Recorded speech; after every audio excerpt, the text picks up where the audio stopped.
Hello guys and welcome to my new video, and this is a big one. We're going to be looking at my healer ranking based on the last 3 days of Mythic Plus testing, and you might be like, hey MadSkillz, how is this going to be different from your last video? Well, Blizzard has decided to shift the whole meta by increasing player stamina by 40% and creature damage. And you might ask yourself, how big is this change going to be in terms of impacting healer performance? This is a huge nerf to healing. This was more significant than I first anticipated. All of a sudden, trying to keep the party alive or with certain healers felt really hard. Previously, you might be able to top up a person from 1 or 2 casts. Now you have to do more. On top of that, there are certain tanks who are getting butchered by this change, especially tanks who do not scale with percentage HP or like regen or stuff like that. So now you have to babysit certain tanks and make sure they're not going to die. You need to really pump some healing with certain tanking specs, and on top of that, it takes you a lot longer to get everyone topped up. You are going to heal a lot more depending on which healer class you're picking in Dragonflight. And I think this is an overall a decent change. I think there are a couple of people who are going to say that certain healers are going to feel really bad. There's going to be a lot more emphasis on healing. I kind of like that. I like the fact that certain healers, especially who tend to overheal a lot more, are going to feel stronger. There are definitely advantages or healers that will benefit from this change. There are also certain healers that do have masteries that could have synergies with this change, because people will be lower HP for longer. And on top of that, healers that don't have mana issues will greatly benefit from this change, because all of a sudden you will have to heal more, which means more mana usage. And considering that seasonal affix Thundering gives you 0 mana,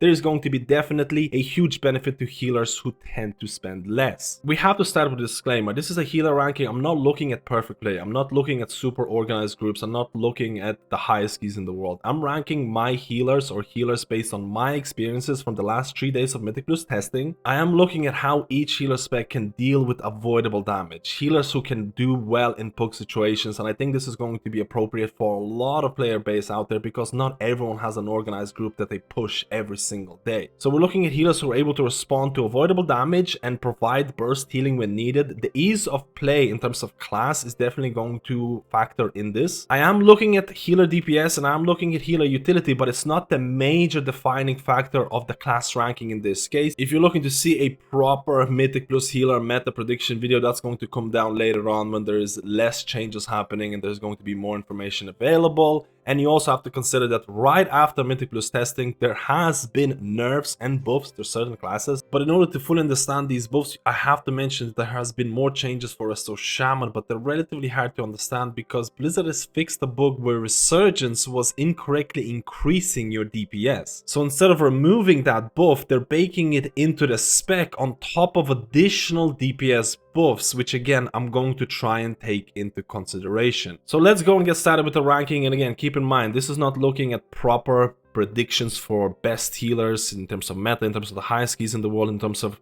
organized group content. I'm looking at healers who are able to carry the group in Mythic Plus, especially with the latest stamina changes, because healing has just become a lot more difficult. And we're gonna start off with an S tier healer, and honestly not a big surprise here, Resto Druid. I talked about the fact that 40% stamina increase, and again the damage has also been increased by 40%, which means that you just have to spend more time healing.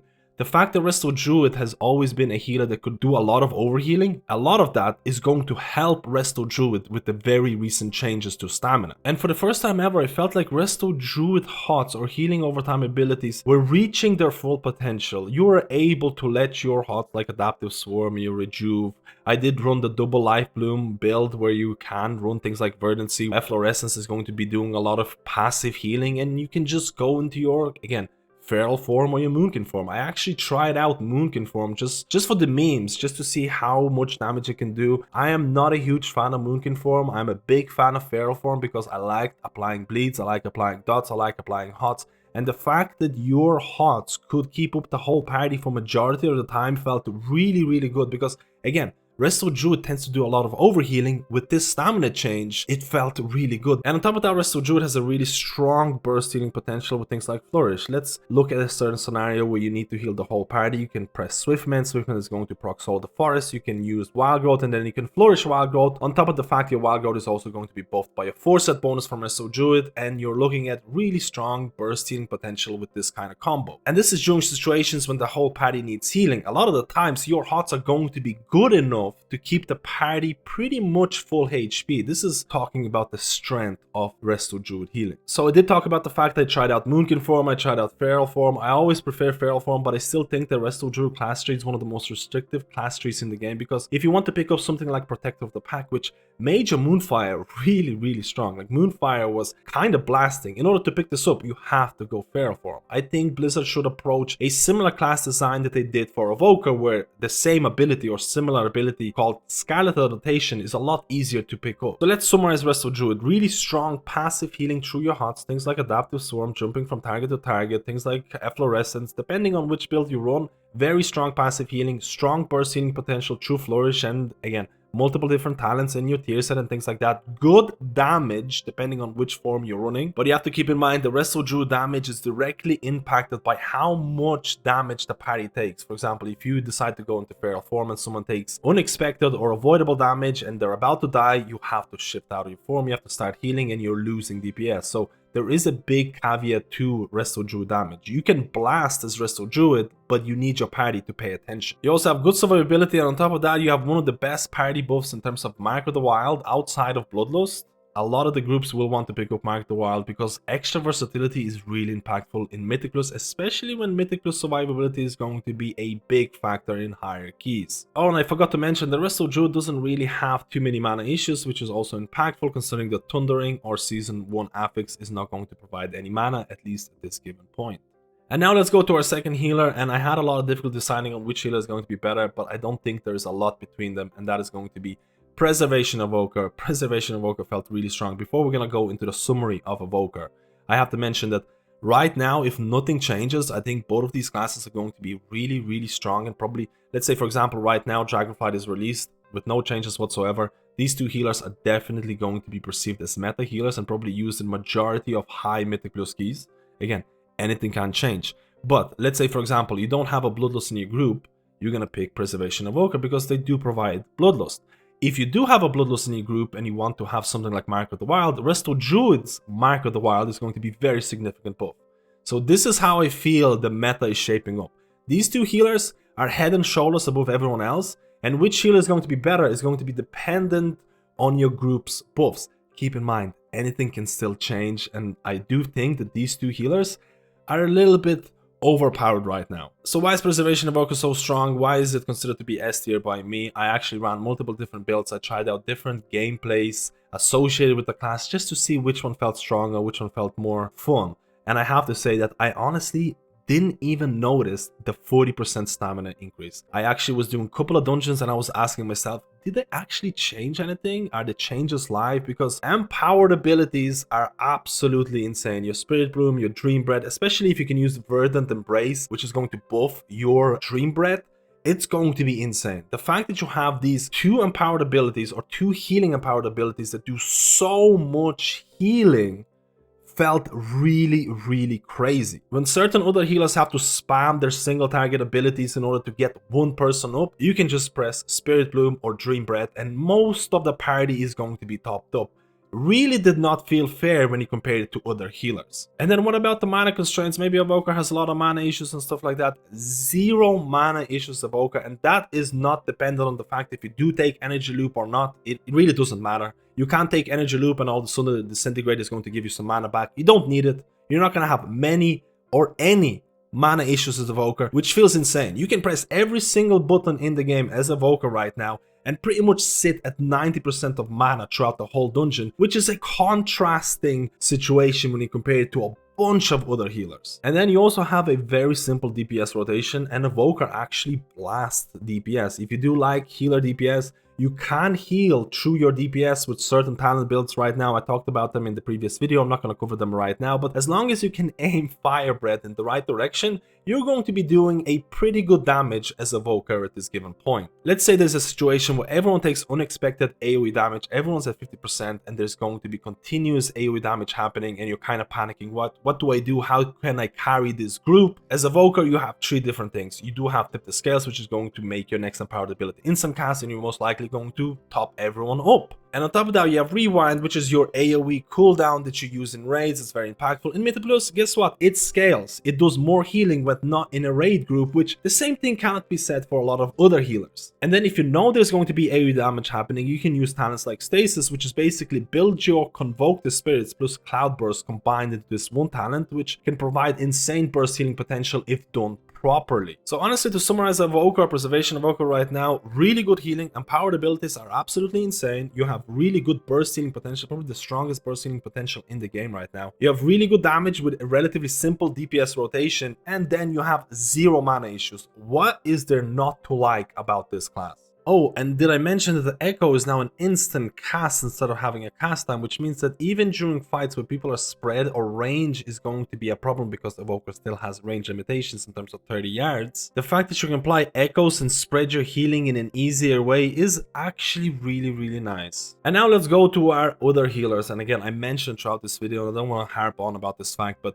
these two healers are head and shoulders above everyone else, in my opinion, because they provide everything. They have very few weaknesses right now. We'll have to see how the scaling of Mythic Plus is going to be, but I'm going to be talking about Holy Priest next. Now, I was going to place Holy Priest in A tier because I felt it was a little bit better than a lot of other healers in the lower tiers, but there has been some nerfs that happen after Mythic Plus testing. The Blaze talent has been nerfed, so I do think that I'm going to place Holy Priest in a high B tier at this given point. I think it is a mid-tier healer, maybe.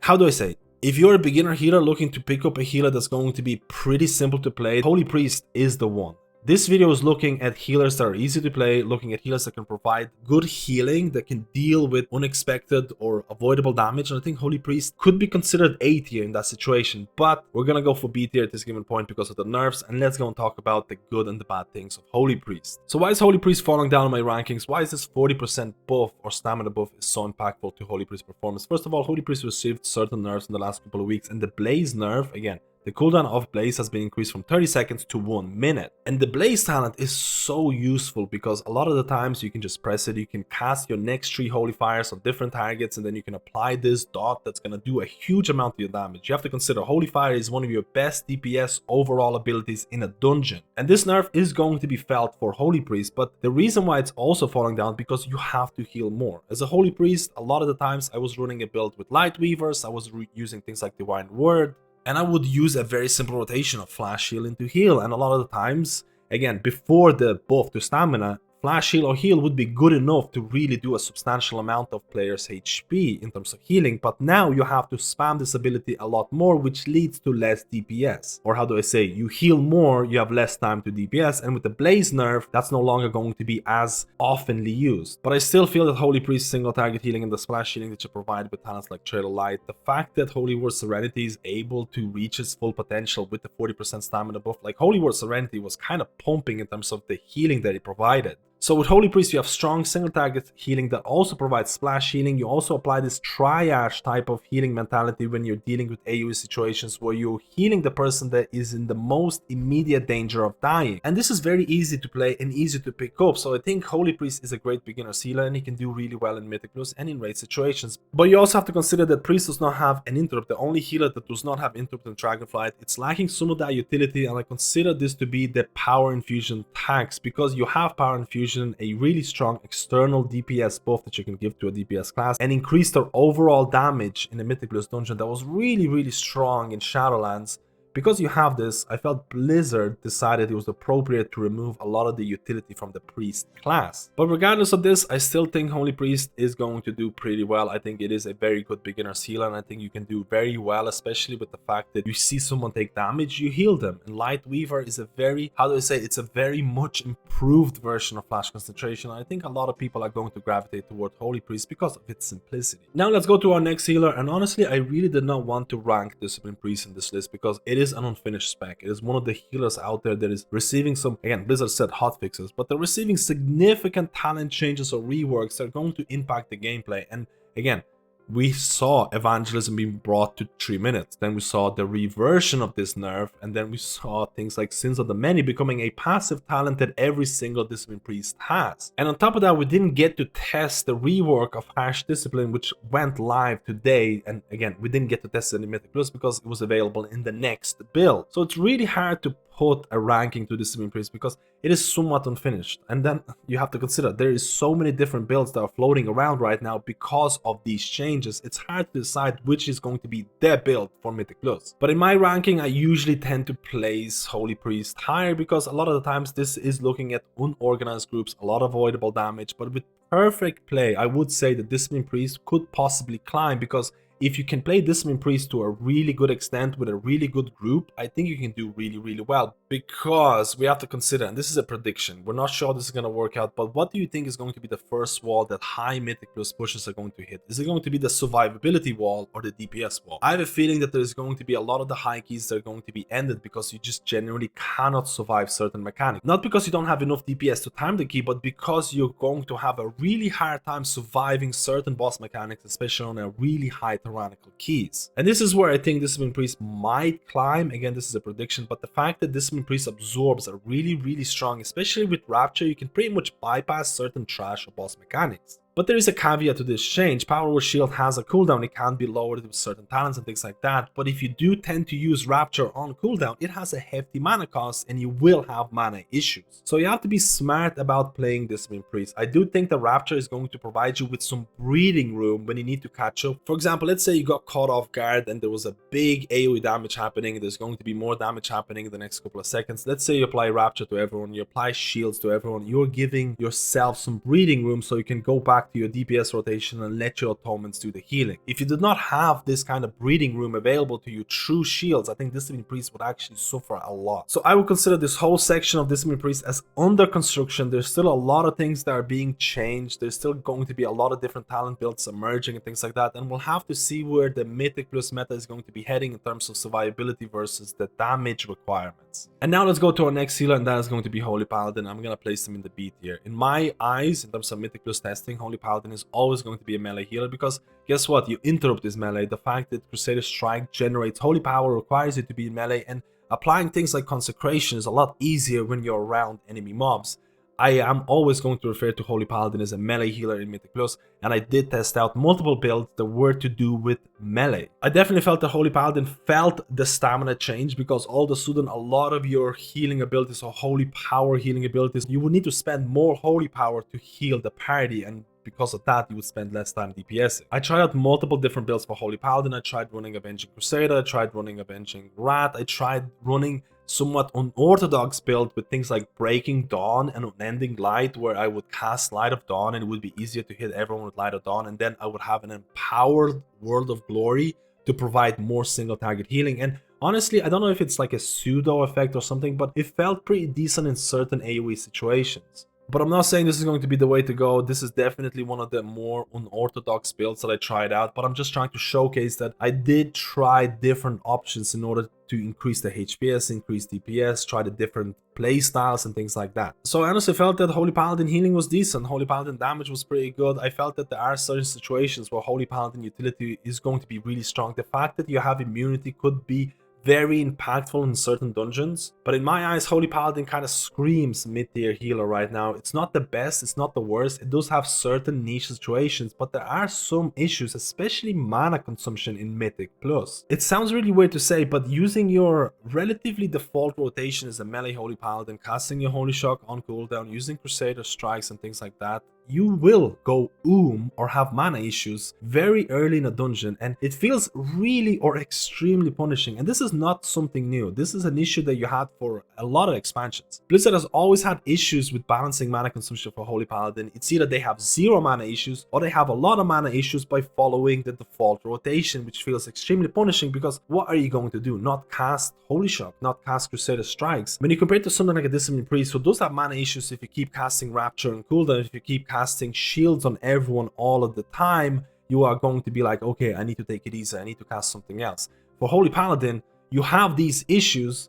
with just your default rotation, but who knows, maybe Blizzard doesn't want you to cast these abilities in Mythic Plus, which just feels really bad for me. Maybe you're supposed to be a lot more passive, maybe weave in your infusion of light procs and things like that, which again doesn't feel amazing for me. I'm not sure where Holy Paladin is heading in terms of mana consumption. I definitely would like to see some changes. So let's go to our next healer. I'm going to be placing Restoration Shaman in beta, and that is a pretty cautious ranking because right after Mythic Plus testing was over, Blizzard did a significant buff to Resto Shaman damage, and you can see it here, things like Acid Rain improved, and a lot of your base DPS abilities have been buffed. But that's not all. There's been some significant changes made behind the scenes because there was a huge issue with Resurgence talent. If you were spec'd into this talent, you were dealing significantly more damage than the Resto Shaman who didn't have it. And Blizzard looked at this and they were like, okay, we're fixing this bug, you don't have to spec into Resurgence, but we're gonna take that DPS boost that you used to get and we're gonna bake it into the Resto Shaman class. And on top of that, we're also going to boost or improve your other DPS abilities as a kinda icing on the cake. So guess what, if you've been playing your Resto Shaman in beta and you did not have Resurgence and you were really down about your Resto Shaman because your damage just doesn't feel that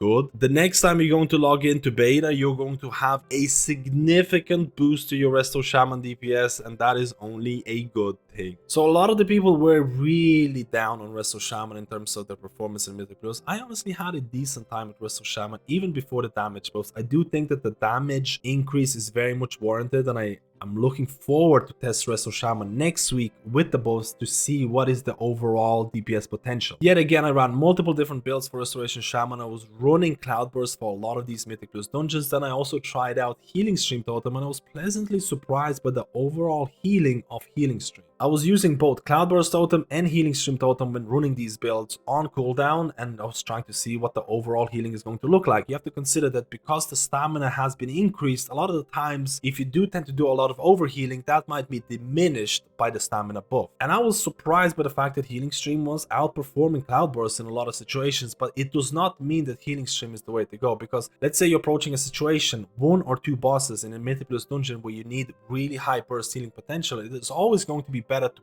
prime or use your Cloudburst versus having consistent healing. It is basically going to be a discussion between, do you need consistent healing from something like Healing Stream Totem versus burst healing potential from something like Cloudburst. And I think the people who really hate Cloudburst are going to rejoice in the fact that Healing Stream is a lot more viable. I'm personally a big enjoyer of Cloudburst Totem, and I always enjoyed Cloudburst because it does add complexity to Resto Shaman. Outside of Cloudburst, I think Resto Shaman is a relatively easy healer to pick up, but I think the biggest complaint that I heard about Resto Shaman was how slow it felt. But a lot of people tend to forget that Resto Shaman niche was being a slow healer. A lot of the times it is a healer that has long cast times, both for DPS and healing. And because the most recent memory of Resto Shaman for a lot of players is Season 4 Shadowlands, where you have a lot of stats, a lot of haste, and when you go into Dragonflight, Resto Shaman is going to feel a lot slower. And I think a lot of people are scared, how is Resto Shaman going to deal with these really heavy burst healing requirements, especially with the stamina buff, when you're a healer that, again, requires a little more setup time. I think at the very least, Flash Floods, which is a 2-point talent, which is not very good right now, and I'll tell you why, should be reworked. The fact that there could be another expansion where this talent is going to make it live without being reworked is honestly something unacceptable in my eyes. You might read Flash Flows and you're like, okay, this is gonna increase the healing speed of my heals and things like that, sounds pretty good, but the fact that it does not work with GCD or global cooldown makes it so memey. Because if you have a situation where you're pressing something like Riptide Healing Surge, because that is pretty much a lot of the times your healing rotation in multiple situations, you're not getting anything out of it because you're reaching or capping the GCD of Healing Surge, which I think Flash Floods should at least at the very minimum provide you with haste, because haste lowers the GCD and it would provide a much more fluid gameplay. Right now you can still make use of Flash Floods if you, like, for example, weave in something like Chain Heal or maybe weave in Healing Wave, but it is a pretty much a niche situation. I think a lot of people are also down about the fact that Vesper Totem is not making a comeback in Dragonflight, but I think Blizzard's replacement for Vesper Totem is going to be Healing Rain or Acid Rain, because it does have a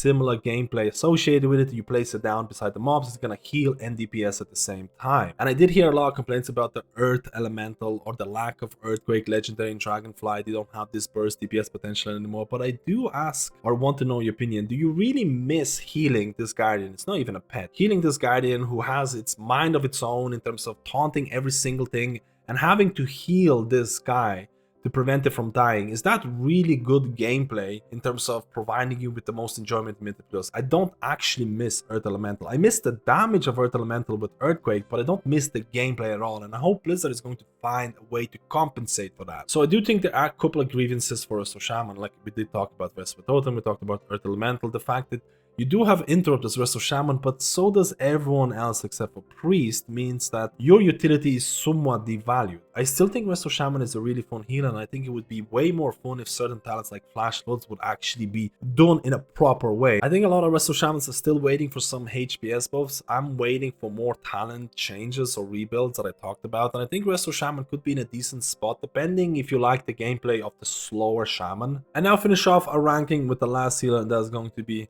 and it pains me to say this, but Mistweaver Monk, I'm going to place this in the C tier, and it honestly is something that I was not expecting. I think the 40% stamina buff really impacted Mistweavers, and I think Mistweaver, how do I put it? It's suffering from the Discipline Priest syndrome in Shadowlands. And what do I mean by that? Mistweaver Monk is probably the most fun healer in Mythic Plus right now, because if you let your passive abilities, or if your passive abilities are enough to heal the party, things like Feline Stomp, it's going to proc Ancient Teachings, your DPS abilities are going to heal people, the fact that you have Rising Mist, the fact that you have Renewing Mist running on targets and you can have instant Vivifies to splash heal everyone, feels really, really good. But once this combination is not enough to heal the party, you start to go into this triage healing mode. And it's nothing new, it's existed for a long time, where you have to either spam Vivifies or you have to go something like Soothing Mist, Enveloping Mist into Vivify. And when these moments happen, let's say unexpected group-wide AoE damage happen and everyone is in danger of dying, and you know your passive DPS or passive gameplay through Feline Stomp, you know, things like Ancient Teachings, things like Renewing Mist, Vivify Spam is not enough, your triage healing feels really, really bad. Not only in terms of the gameplay, but also in terms of, how do I say, I don't want to be too negative, but the throughput can feel a little bit lackluster at certain moments. Given a situation where, let's say, for example, the last boss on something like Ruby Life Pools, where you might not be able to go into melee, everyone's spread out and everyone's taking huge amount of damage, all you have is Vivify spam to some extent, or Soothing Mist, Enveloping Mist, Vivify. There is going to be certain DPS that most likely will die. Once you have to rely on Vivify to keep people from the brink of death in terms of triage healing and things like that, you will experience the weaknesses of Vivify. Vivify can do really good healing when it splash shields to Renewing Mist targets, but in terms of the single target healing potential, it felt somewhat lackluster. And this wouldn't even feel that bad if Mistweaver would have certain cooldowns that could help with these oh crap moments where everyone takes unexpected AoE damage, you press a button and everyone goes to full HP. That would be great, but Revival is a meme. It's not even a healing cooldown right now, it's just used to dispel things. And this is where I get angry, because look at Mistweaver and look at something like Evoker. Evoker has 3 different abilities that could actually bring people from the brink of death to full HP, while Mistweaver has what? Don't get me wrong, Mistweaver has cooldowns, but they do require ramp up time, and when you have to deal with unexpected AoE damage, it can be really, really painful. So this is why I said it's suffering from Discipline Priest syndrome in Shadowlands, because Discipline Priest was very similar in Shadowlands. Discipline Priest would be the most fun healer in Mythic Plus as long as you could heal the party through atonements. Once you couldn't, you had to go into Shadowman spam, which felt really, really awkward and really kind of bad in terms of gameplay. I also have to say that surprisingly, Mistweaver Monk AoE damage seems to be very good when you pull or have large trash banks who are close together, because talents like Resonant Fists are going to do some really good damage. And when you combine that with something like White Tiger Statue, Mistweaver overall AoE DPS was actually pretty impactful. You also have to consider that I'm placing Mistweaver in this position because I am taking Resto Shaman DPS buffs into consideration for this ranking, which did happen after Mythic Plus testing. But there is a possible upside. Save Them All talent, which hasn't been implemented during my Mythic Plus testing, will be working in the next beta build, and it will provide substantial healing increases when you need it the most, especially during the triage healing when people dip really, really low. So what is the summary of this whole video? I wanted to showcase the fact that, again, I did place a lot of healers in the B tier, and I'll talk about this a little bit more, but there are 2 healers in my eyes that are head and shoulders above everyone else, and that is Restoration Druid and Preservation Evoker. I think the fact that they provide really strong healing, especially burst healing, like Evoker's burst healing is absolutely insane.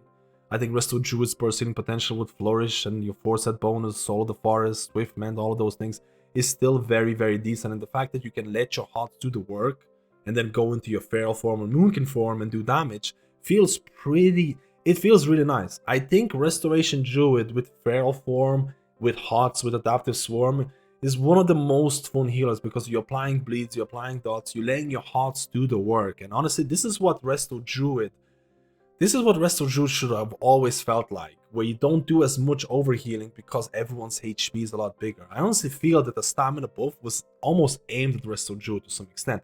you also have to look at things like Evoker, Preservation, Evoker Mastery. I think Evoker's Mastery could be or have pretty decent synergy with the recent stamina buffs as well. But I do think that if Dragonflight would release right now, with no changes whatsoever, these two healers would provide or would be included in majority of the high Mythic Plus keys done. And which healer would be better is going to be dependent on your group buffs. For example, you don't have Bloodlust, you're going to pick Preservation Evoker because it does provide Bloodlust, it has good DPS, yet it has insane burst healing potential.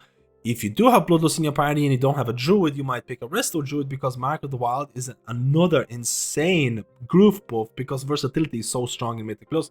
And again, Resto Druid provides really good healing, really good damage.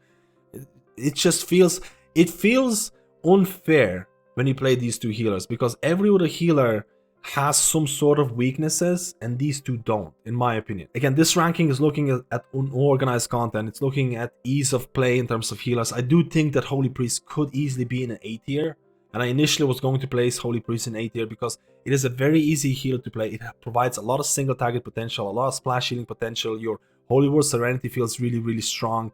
You don't have to interrupt because you don't have an interrupt. You don't have a lot of utility. You just press PI on someone and you provide a lot of overall damage, which might not show up on your damage meters. But because of the nerfs to things like Blaze Talents, I think the Holy Priest damage is going to be somewhat weaker because you're spending more time healing than before, so you have less time to DPS. And we talked about this, but I don't feel really comfortable about ranking Discipline Priests right now because they are an unfinished class, because there's a lot of talents or talent reworks that are happening on a weekly basis. Some of the talents we didn't get to test out.